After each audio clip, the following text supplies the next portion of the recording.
What's good, YouTubers and YouTubettes? This is JB Sports, back again with another one. Great night of boxing this past Saturday in Las Vegas, Nevada, aka Sin City. You had Undisputed on the line at 140 pounds. In one corner, you had the WBA and IBF junior welterweight champion, Josh Taylor from Scotland, taking on the WBO and WBC welterweight champion, Jose Ramirez from Fresno, California. And the matchup was a very good matchup. I wouldn't call it a great matchup. It was a very good matchup. And I think the two key factors were the adjustments that Josh Taylor made as far as he started shortening up on his punches. And then another factor that played to the downfall of Jose Ramirez was his over-aggressiveness. And he kind of reminded me of the Sean Porter in the Kell Brook fight. Sean Porter smothered a lot of his punches because he was just over-aggressive. You know, that's one thing I liked about Triple G. Triple G was aggressive, but knew he was aggressive within a controlled distance of his opponent. He wasn't getting on top of his opponent and smothering his punches. He would put a lot of pressure on you, but it would be at a smart distance. It wouldn't be out on top of you, grappling you, mugging you, and then you smothering your work and your opponent's work at the same damn time.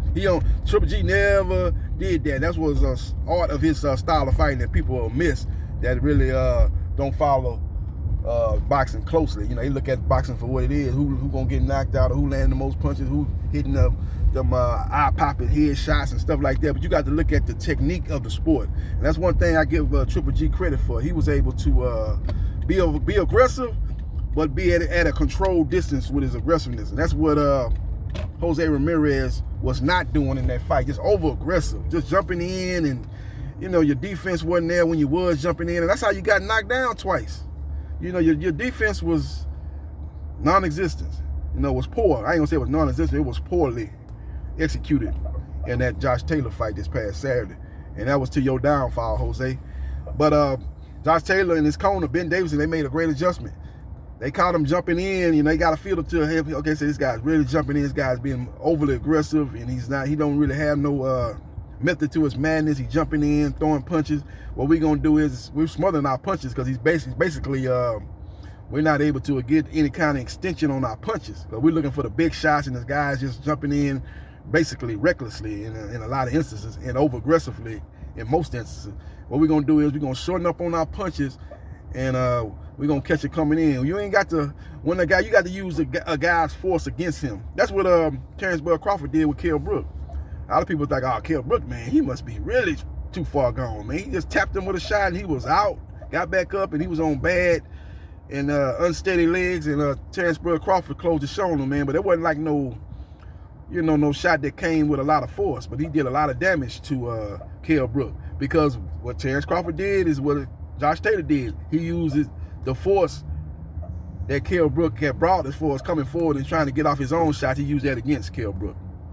You know what I'm saying? Kind of like in baseball, when a guy throwing 100 miles an hour, you don't need to swing hard. You just need to make solid contact and catch that ball at the right point and at the right impact, and you'll be able to hit the ball 450 feet. You ain't got to swing hard when the ball coming. That's what a lot of them batters make a mistake at. You use the pitcher's speed and force against him.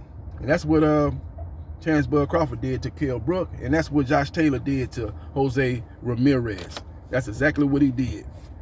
And he was able to shorten up on his punches, and he was able to get multiple knockdowns, and that was the difference in the fight. Even though the judges had to fight a little bit closer than they should have had it. They had to fight a little bit closer than they should have had. They never should have had that fight that close. That's part of the problem. That's part of the problem to this thing. They never should have had that fight as close as they had the fight. But all well that ends well. They gave it to the right guy, 114 to 112.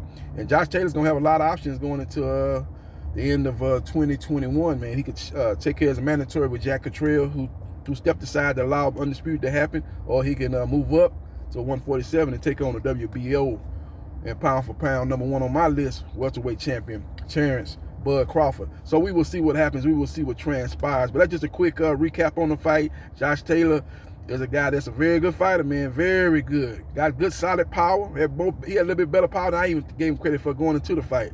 He doesn't have like one punch knockout power, but he's got very good timing, and he's a big welterweight. That's the one difference that I saw in this fight was the the difference in size. He's a much bigger guy than Jose Ramirez. See, when you guys doing the weigh-in, them guys got to make weight. They got to make the 140-pound limit. You don't get a feel for, you don't have a good look at who's the bigger guy. But on fight night, when both guys rehydrate, you get a good understanding of what guys look like as far as when they rehydrate. And Josh Taylor was a much bigger guy. He must have had to been at least a junior middleweight going into that fight Saturday night.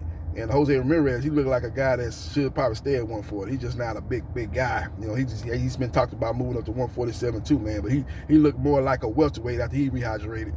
And after Josh Taylor rehydrated, he looked like a junior middleweight. And you can see the difference in size when those two guys were in the ring together.